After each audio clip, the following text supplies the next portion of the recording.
मैंने सबको लिख के दे दिया क्या लिख के दिया आपने? कि भाई अगर मेरी हत्या होती है तो उसका जिम्मेवार नगर विधायक विजेंद्र चौधरी जी और उनका शागिर्द देवेंद्र चाचान उर्फ डम्पू चाचान, जो अपने आप को कहता है कि मैं उत्तर बिहार का सबसे बड़ा डॉन माफिया हूँ। मुझे मौत से डर नहीं लगता है, चूँकि मेरे गुरु महाराज ने मुझे कहा था कि मौत का दिन, समय, स्थान, विधि चारों चीज़ तय है। मौत से दोस्ती कर लो, जीने का मज़ा आ जाएगा। लेकिन ऐसे कुकर्मी व्यक्तियों को कानून के द्वारा सज़ा भी मिलनी चाहिए।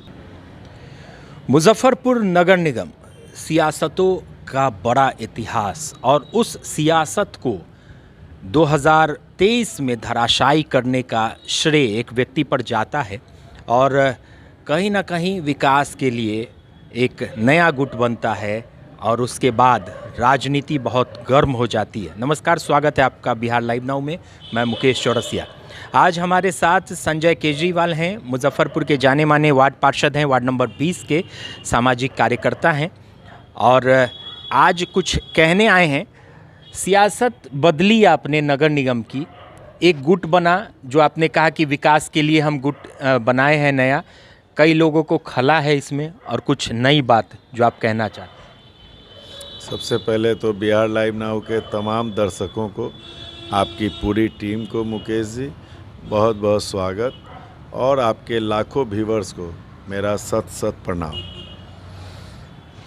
मैं मुजफ्फरपुर निगम 2017 में वार्ड 20 की सम्मानित जनता के आशीर्वाद से मुझे सौभाग्य प्राप्त हुआ उस सदन का सदस्य बनने को। मुझे तिकरमबाजी वाली राजनीतिक नहीं आती है, मुझे सेवा करने की नीति आती है और उसी चीज़ को लेके चला, जिसका नतीजा हुआ कि पिछली बार भी लाख विरोध हुआ तो मुझे जनता ने आशीर्वाद दिया। इस बार चुनाव में आप तो साक्षी हैं कि मैं अपने वार्ड में प्रचार भी नहीं कर सका, फिर भी जनता ने मुझे आशीर्वाद दिया और शहर में सबसे ज़्यादा मत किसी वार्ड में किसी प्रत्याशी को पड़ा 2051 मत, तो वार्ड 20 की सम्मानित जनता ने दिया आशीर्वाद स्वरूप। उनका मैं ज़िंदगी भर ऋणी रहूँगा, मैं उनका कर्ज नहीं चुका सकता हूँ। मुद्दे पे आता हूँ। निगम की राजनीतिक में इस बार महापौर का चयन 2,85,000 मतदाताओं के द्वारा हुआ, उप महापौर का भी हुआ। इस चुनाव के पहले तक पार्षद चुनते थे। महापौर महोदया ने अपना मंत्रिमंडल बनाया, हम लोगों को उनके विकास की रूपरेखा में सहयोगी बनना था, लेकिन हम लोगों ने पाया कि कुछ ऐसी त्रुटियां हो रही हैं कि जो स्टैंडिंग के सदस्य हैं, स्टैंडिंग की बैठक 5 हो चुकी 13 जनवरी के बाद से, और छठी बैठक 11 तारीख को होनी है, लेकिन बोर्ड की बैठक एक हुई थी 31 जनवरी को, उसके बाद ये करना ही नहीं चाह रहे थे। उसके लिए मैंने फिर आप मीडिया बंधु के द्वारा, फेसबुक के द्वारा, व्हाट्सएप के द्वारा जब मैंने इस बात का विरोध किया 5वीं स्टैंडिंग के पहले, तब जाके बोर्ड की बैठक का उन्होंने ऐलान किया 26 तारीख को। 25 तारीख के दिन एक कार्यशाला महापौर के द्वारा कि पार्षदों का अधिकार कर्तव्य क्या है, उस पर एक कार्यशाला आयोजित की गई। विद्वान जो अधिवक्ता आए थे वो महापौर, उप महापौर और माननीय नगर आयुक्त के सामने वो ये कहते हैं कि आप पार्षदों का कोई अधिकार नहीं है, जो भी पावर है स्टैंडिंग का है। मतलब मजाक बना के रख दिया। सारी दुनिया जानती है कि लोकतंत्र के मंदिर में एक निगम बोर्ड होता है, एक राज्यों में विधानसभा होता है, एक देश में लोकसभा है, जिसको कानून बनाने, संशोधन करने और निरस्त करने का अधिकार है। उसके बाद कौन से अधिवक्ता गण को लाया गया जो यह कहते हैं कि पार्षदों का कोई अधिकार नहीं है, बोर्ड शून्य है, जो भी पावर है स्टैंडिंग में है। और इन स्टैंडिंग की बैठकों में हुआ ये कि जो स्टैंडिंग के चहेते महापौर के सदस्य हैं उनके हर वार्ड में काम हो रहा है। शहर का परिसीमन तो है कि ये वार्ड 23 है, वो वार्ड 20 है, वो 21 है, सटा हुआ है। अब इधर की जनता उधर के वार्ड पार्षद की शिकायत करने लगी कि भाई आप भी पार्षद हैं, वो भी पार्षद है, उसके वार्ड में काम हो रहा है, आपके वार्ड में काम नहीं हो रहा है। तो हमारे आदरणीय बड़े भाई टुल्लू जी और हमारी आदरणीय भाभी पूर्व महापौर आदरणीय वर्षा सिंह जी, जो अभी वर्तमान में वार्ड 22 की पार्षद भी हैं, इन लोगों ने एक परिवार का गठन किया।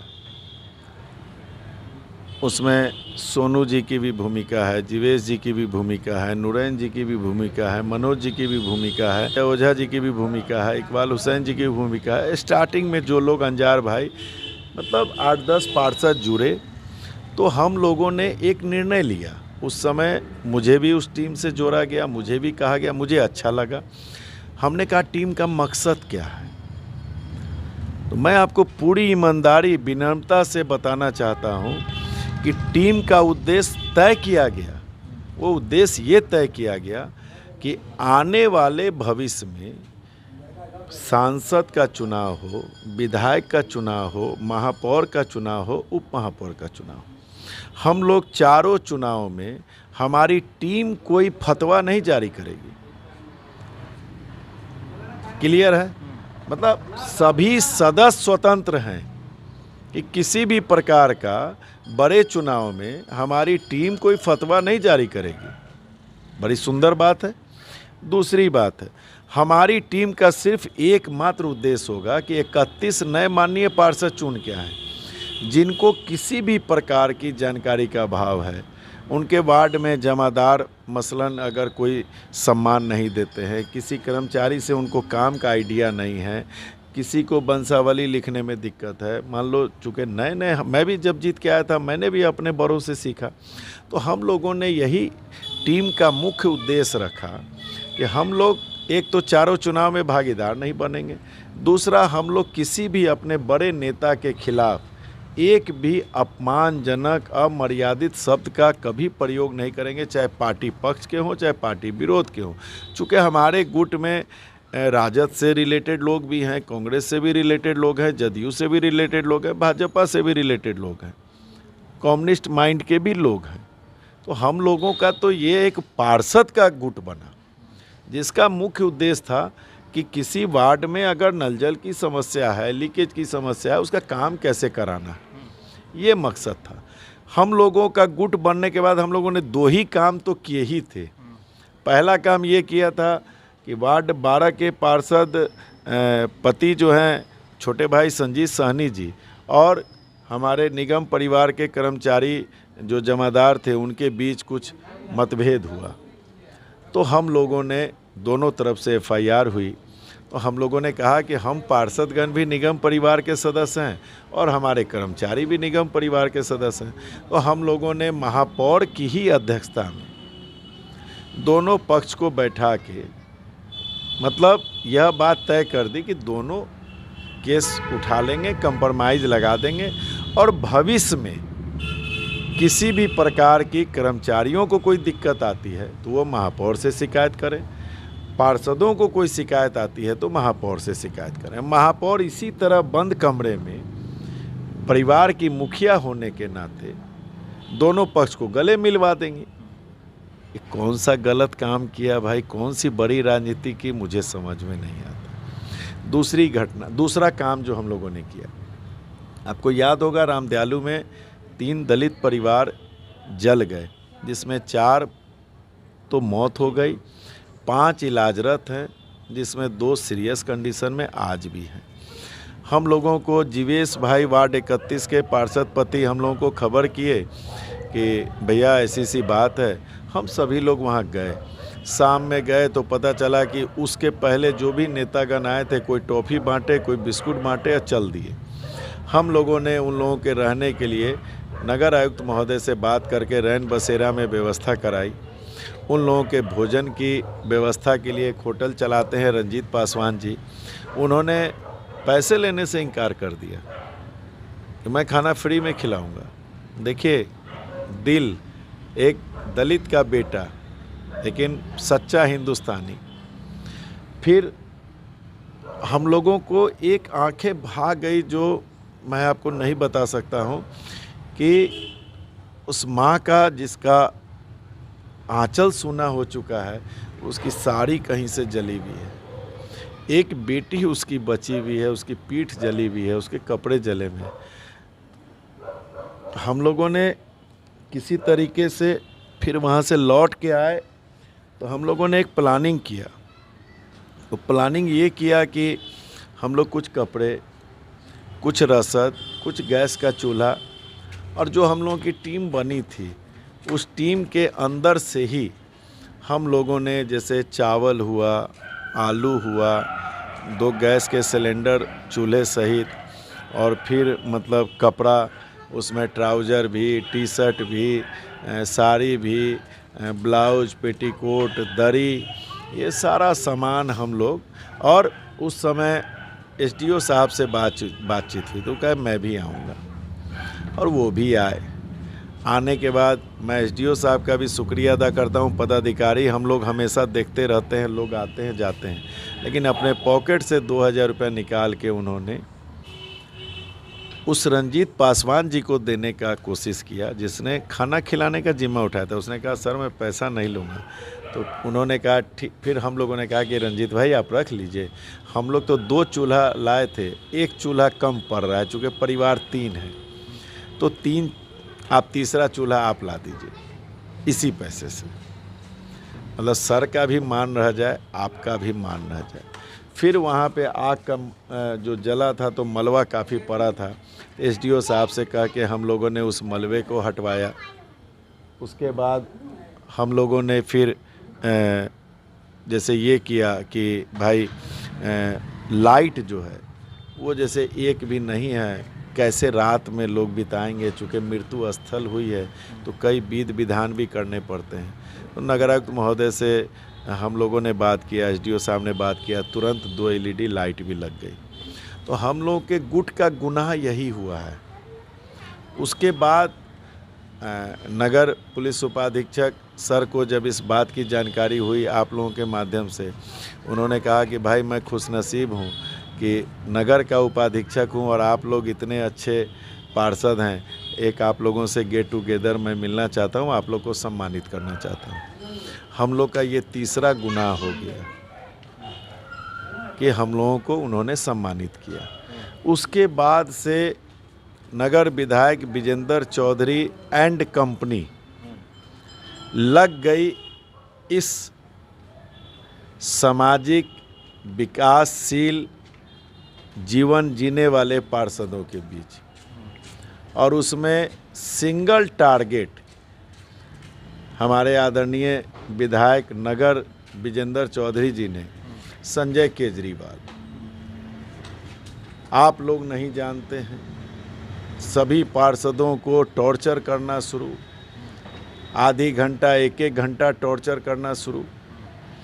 और 2 बातें वो टॉर्चर करने में कहते थे। एक बात यह कहते थे, आज मैं खोल देना चाहता हूँ उस बात को। एक बात वो ये कहते थे कि यही संजय केजरीवाल है जो आप लोगों को चुनाव रद्द करवाना चाह रहा है। बात को समझिए, ये वही संजय केजरीवाल है जो 2025 की तैयारी कर रहा है आपके आड़ में। तो मैं सबसे पहले चुनाव रद्द की बात बता दूं, संजय केजरीवाल कोई पिटिशनर नहीं है। संजय केजरीवाल कोई पिटिशनर नहीं है, हाई कोर्ट से पता लगा ले। मैं 11 सितंबर को जो पिटिशन दायर किया था उसका 4 अक्टूबर को निर्णय आ गया, मेरा काम खत्म। अब आइए जो सुनील कुमार जी जो लड़ रहे हैं केस, मैं आपके चैनल के माध्यम से आपके दर्शकों को भी बताना चाहता हूं कि विजेंद्र जी ने मुझे टेलीफोन करके, मेरे पास उनका नंबर भी सेव नहीं था, मुझे कहा कि सुनील यादव जी का ये नंबर लीजिए, सुनील यादव जी से बात कीजिए, सुनील यादव जी को मदद कीजिए। चुनाव रद्द होगा तब ना ये निर्मला साहू हटेगी और ये मोनालिसा हटेगी, तो फिर हम लोगों के टीम का लोग आवेगा। बात को समझिए। सुनील यादव और विजेंद्र जी के मोबाइल का कॉल डिटेल निकाल लीजिए। विजेंद्र जी सुनील यादव को पिछले 2 महीने के अंदर कितनी बार टेलीफोन किए हैं, और मतलब सुनील यादव जी ने नहीं, विजेंद्र जी कितनी बार टेलीफोन किए हैं, ये कॉल डिटेल निकाल लीजिए। अगर मैं झूठा हूँ तो मैं यह शहर छोड़ के चला जाऊँगा। उसके बावजूद मेरे ऊपर इल्ज़ाम लगाया गया कि मैं सुनील यादव से केस लड़वाता हूँ। संजोग से आपको याद होगा 3 मार्च को आप मेरे साथ गए थे, आपको इंटरव्यू लेना था उनका, और मतलब हैदराबाद छत्तीसगढ़ में इन लोगों का कांग्रेस का अधिवेशन था, विजेंद्र जी का। ये मेरे को वहाँ से टेलीफोन करके कहते हैं कि कल 3 बजे से कोर्ट बंद हो जाएगा, उसके बाद 10 तारीख को खुलेगा और 9 तारीख को 15 दिन पूरा हो जाएगा, तो आप लोग का केस ही सबमिट नहीं होगा, एक तरफा बिहार सरकार को वॉकओवर मिल जाएगा। मैंने कहा कि आप बात कर लीजिए सुनील जी से, मुझे इसमें क्या करना है। सुनील जी को बात करके और फिर मुझसे कहा कि नहीं आप जाइए, उनको मदद कीजिए, और बदनाम मुझे करते हैं। चुनाव रद्द कौन करवाना चाहता है, यह बात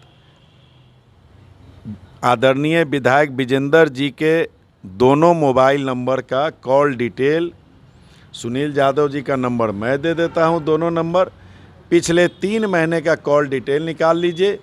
मैं दोषी होऊंगा, मैं झूठा होऊंगा, मैं मुजफ्फरपुर शहर छोड़ दूंगा, ये मैं दावे के साथ कह रहा हूं। पहली बात का जवाब। दूसरी बात का जवाब कि 2025 की तैयारी कर रहे हैं। मैं कहता हूं 1995 से आप विधायक हैं, 5 बार के आप विधायक हो गए, 2 विधानसभा का आप चुनाव हार गए, 2 लोकसभा का चुनाव हार गए, उसके बाद भी आपका मोह भंग नहीं हो रहा है चुनाव लड़ने से। तो जो व्यक्ति अभी नया नया युवा है, राजनीतिक में है, क्या उसकी महत्वाकांक्षा नहीं है चुनाव लड़ने की? इसमें कौन सी बुराई है? डर लग रहा होगा उनको। देखिए, कोई भी अगर कटाक्ष करता है या कुछ बोलता है तो राजनीतिक रूप से मुझे लगता है डर लग रहा है। नगर निगम की राजनीति में किंग मेकर की भूमिका में नगर विधायक विजेंद्र चौधरी रहते थे, तो उनकी किंग मेकर की भूमिका को आपने धराशायी करने का काम किया। अब शायद आप राजनीति में, उनको लग रहा है कि आप आगे बढ़ रहे हैं, इसीलिए ऐसा हो रहा है। मैं समझता हूँ मुकेश जी कि धीरूभाई अंबानी ने अपनी जीवन गाथा में कहा है कि कोई पीठ पीछे तुम्हारी चर्चा करे, समझो तुम्हारी तरक्की हो गई। ठीक है, बहुत प्यारी सी बात है। मैं कहता हूं कि जिसको पार्टी गठबंधन, मैं राजद का हूं, वो कांग्रेस के हैं, गठबंधन जिसको टिकट देगी, पिछली बार गठबंधन कांग्रेस के खाते में थी, जीते कि नहीं जीते वो? संजय केजरीवाल ने अगर नहीं चाहता तो वो जीत जाते क्या? अगर यह सीट राजद के गठबंधन में आवेगी, राजद, मुझे अगर आदरणीय हमारे राष्ट्रीय अध्यक्ष लालू यादव जी या तेजस्वी यादव जी, जगदा बाबू मुझ पे अगर विश्वास करते हैं, उनको तो अभी पहले 24 का लोकसभा भी लड़ना है, हर चुनाव उनको लड़ना है। अगर हमको लगता है प्रधानमंत्री, राष्ट्रपति, मुख्यमंत्री, उप मुख्यमंत्री का भी चुनाव अगर जनता के द्वारा होता तो उस सारा चुनाव लड़ते हुए एक रिकॉर्ड बनाते कि हम मतलब एक ऐसे शख्स हैं जो अभी तक 108 चुनाव लड़ चुके हैं। खैर ये उनका मसला है। अब आते हैं मुद्दे की बात पे कि संजय केजरीवाल एक मामूली वार्ड पार्षद है, जनता का सेवक है। आपको मुझसे इतनी नफरत क्यों कि हमारे गुट के कई लोगों को आप उल्टा सीधा समझाते हैं। कई जगह इन्होंने बैठकी करके पिछले 7-8 दिनों में ये कहा कि संजय केजरीवाल मेरा सबसे बड़ा दुश्मन है। इन्होंने ये कहा कि जो उसका साथ देगा वो मेरा दुश्मन होगा। और मैं आपको आज से 2 दशक पहले ले जाना चाहता हूँ कि युवा तुर्क आदरणीय लालू जी के टाइम में हमारे शहर में एक नेता हुए थे स्वर्गीय परमेश्वर जाधव जी। उनको भी विधानसभा का चुनाव नगर से लड़ना था। चूँकि ये चुनाव में आदरणीय अध्यक्ष हमारे राष्ट्रीय लालू प्रसाद यादव जी का, हमारे उस समय मुख्यमंत्री राबड़ी जी का, मतलब ये फोटो नहीं लगाते थे, तो लालू जी काफ़ी नाराज़ थे। उन्होंने, मुझे याद है, मेरी उम्र भी बच्चे नहीं हूँ मैं भी, उन्होंने कहा था परमेश्वर यादव जी से कि आप तैयारी कीजिए। उस समय भी इन्होंने 2-4 व्यक्तियों से कोर कमेटी में ये कहा था कि मेरा आज के डेट में सबसे बड़ा दुश्मन कोई है तो परमेश्वर यादव है। और नतीजा सबके सामने है कि चुनाव के पूर्व ही, टिकट बंटवारे के पूर्व ही उनकी हत्या हो जाती है। जबकि उन्होंने एसडीओ को, डीएम को, डीएसपी को, एसपी को, उस समय एसपी हुआ करते थे, एसएसपी नहीं, सबको लिखित दे रखा था कि अगर मेरी हत्या होती है तो उसका कारण यही शख्स होगा। अपने रसूख के बदौलत उस केस से भी ये बच गए थे, लेकिन उस केस में इनका नाम था। कई घटनाएं हैं, मैं उस पर नहीं जाना चाहता हूं। जो आप लोग मीडिया कर्मी, आप लोग जानते हैं कि कितनी घटनाओं को इन्होंने, घृणित घटनाओं को अंजाम दिलवाया और पाक साफ बने रहे। मैं उस मुद्दे पे नहीं जाना चाहता हूँ, लेकिन मैं एक परिवार वाला हूँ, मैं एक सामाजिक कार्यकर्ता हूँ। मुझे सवेरे भी, रात भी, दिन रात रोड पे निकलना पड़ता है। मुझे मौत से डर नहीं लगता है, चूँकि मेरे गुरु महाराज ने मुझे कहा था कि मौत का दिन, समय, स्थान, विधि, चारों चीज़ तय है। मौत से दोस्ती कर लो, जीने का मज़ा आ जाएगा। लेकिन ऐसे कुकर्मी व्यक्तियों को कानून के द्वारा सज़ा भी मिलनी चाहिए, जैसे परमेश्वर यादव जी की हत्याकांड में ही बच गए। इसीलिए मैंने यहाँ से लेके और दिल्ली तक इनके राष्ट्रीय अध्यक्ष खड़गे साहब को, इनके राष्ट्रीय नेता आदरणीय सोनिया जी को, राहुल जी को, प्रियंका जी को, प्रदेश अध्यक्ष, हमारे राष्ट्रीय अध्यक्ष आदरणीय लालू प्रसाद यादव जी को, हमारे मतलब उप मुख्यमंत्री आदरणीय तेजस्वी यादव जी को, हमारे यशस्वी मुख्यमंत्री नीतीश कुमार जी को, डीजीपी सर को, मुख्यालय मतलब एडीजे को, और फिर यहाँ आईजी को, एसपी को, एसएसपी सर को, सिटी एसपी सर को, डीएम सर को, एसडीओ सर को, डीएसपी सर को, मैंने सबको लिख के दे दिया। क्या लिख के दिया आपने? कि भाई अगर मेरी हत्या होती है तो उसका जिम्मेवार नगर विधायक विजेंद्र चौधरी जी और उनका शागिर्द देवेंद्र चाचान उर्फ डम्पू चाचान, जो अपने आप को कहता है कि मैं उत्तर बिहार का सबसे बड़ा डॉन माफिया हूँ। मैंने पहले भी कई हत्याएं करवाई हैं, मेरा कुछ नहीं बिगड़ा। तो मैंने दोनों का नाम लिख के दिया है।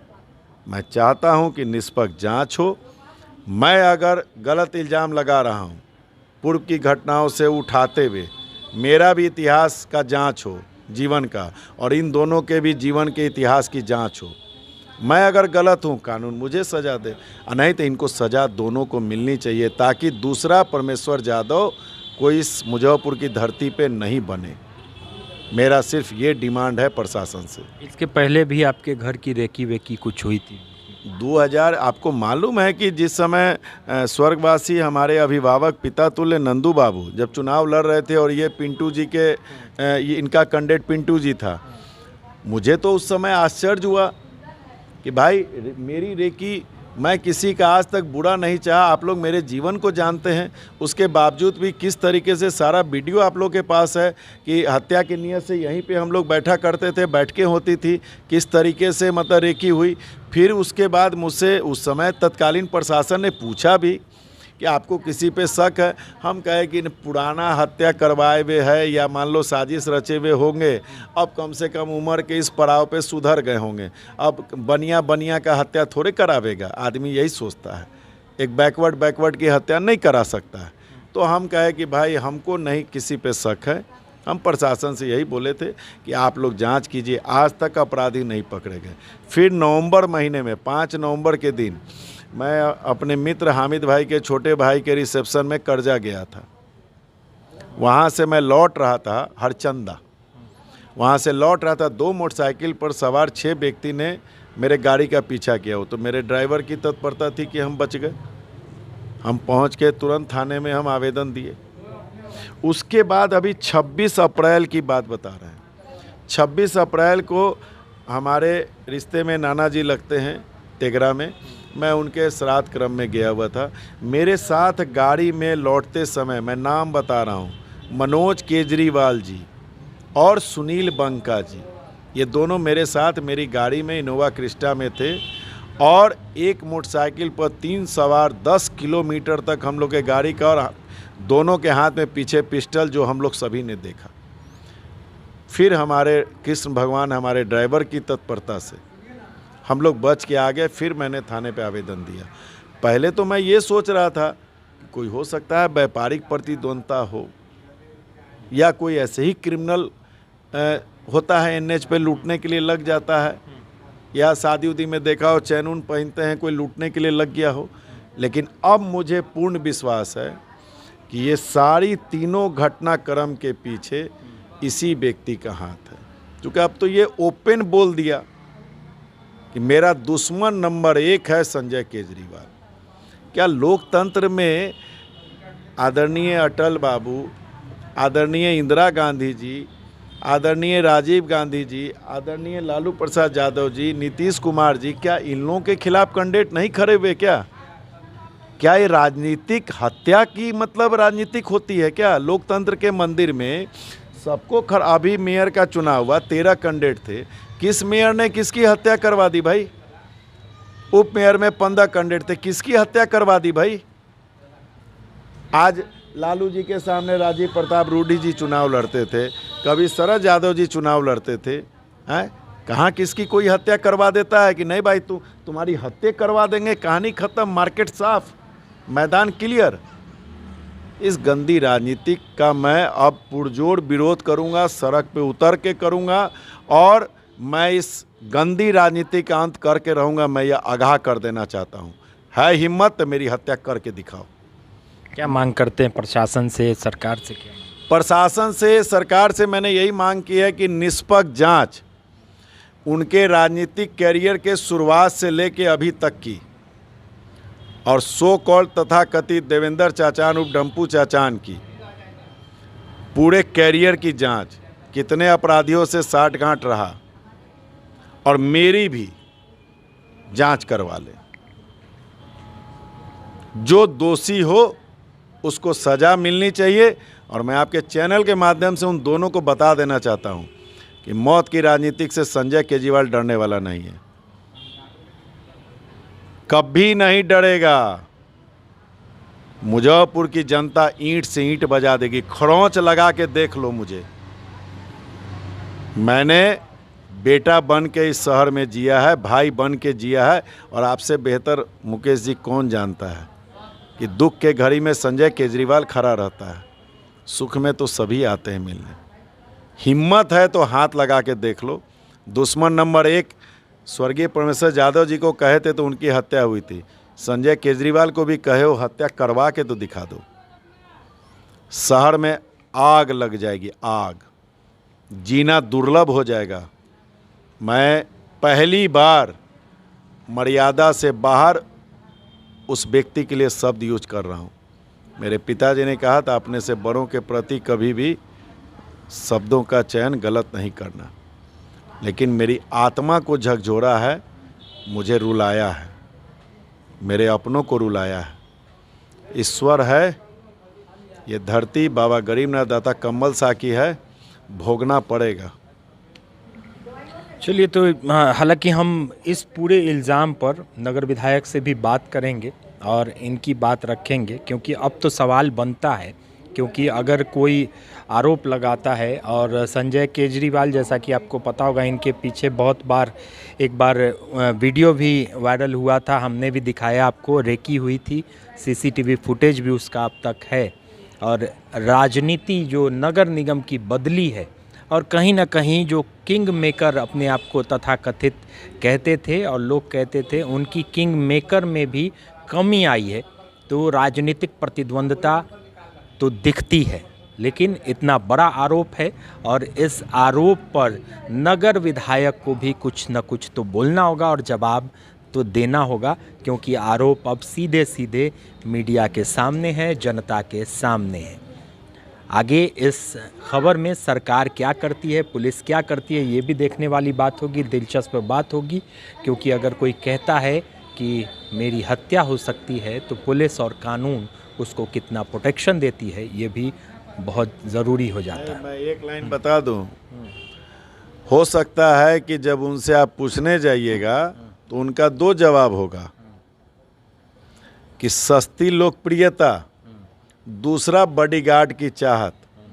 तो मैं आपको बता दूं कि संजय केजरीवाल मुजफ्फरपुर के हर वार्ड के गलियों में बसता है, लोगों के दिलों में बसता है।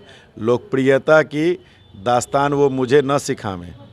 हिम्मत होगा तो 2025 में चुनाव लड़ लेंगे, पहली चीज़। दूसरा, मुझे बॉडीगार्ड सरकार से नहीं चाहिए। मुझे मेरे तीनों रेकी का हत्या की नीयत से और उनके अल्फाज कि मेरा दुश्मन नंबर 1 है और पूर्व में वो हत्या जिसके विषय में कहा उसकी हो चुकी है, मुझे जांच चाहिए और जांच के पीछे का साजिश करता चाहिए और मुझे वो सलाखों के पीछे चाहिए। मुझे बॉडीगार्ड नहीं चाहिए, मुझे सरकारी प्रोटेक्शन नहीं चाहिए। मेरे ऊपर मेरे बाबा का आशीर्वाद है। अब मैं बॉडीगार्ड अगर लूँगा ना तो वो कहेंगे कि ये बॉडीगार्ड की राजनीतिक है। मुझे बॉडीगार्ड की राजनीतिक नहीं करनी है। संजय केजरीवाल 56 इंची का सीना लेके चलता है बिना बॉडीगार्ड के। वो शायद 1995 से बिना बॉडीगार्ड के नहीं चले होंगे। मैं तो बिना बॉडीगार्ड के चलता हूँ, अभी भी हूँ। जहाँ कहें रात के 2 बजे मैं पहुँचता हूँ। मुझे डर भय नहीं लगता है। मुझे एक ही चीज़ मालूम है, फिर पुरानी बात दोहराता हूँ कि मौत का जगह, दिन, समय, विधि सब तय है। गोली से मरना होगा, कोई बचा लेगा क्या? नहीं बचा सकता। इसीलिए मौत का भय, वो गलत जगह नंबर डायल कर दिए। निष्पक्ष जांच की मांग कर रहे हैं और वो भी अब सरकार करती है या नहीं करती है। विधायक पर सीधा सीधा आरोप है, नगर विधायक पर। राजनीति कहीं ना कहीं बदली तो है नगर निगम की, और ये सब अगर हो रहा है तो शायद उसी के कारण हो रहा है। बने रहिए बिहार लाइव नाउ के साथ।